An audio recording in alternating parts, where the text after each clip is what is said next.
وخلق كل شيء وهو بكل شيء عليم. ذلكم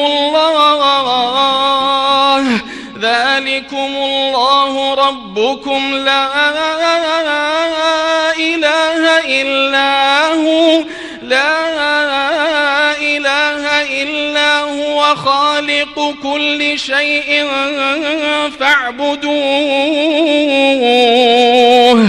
فاعبدوه وهو على كل شيء وكيل. لا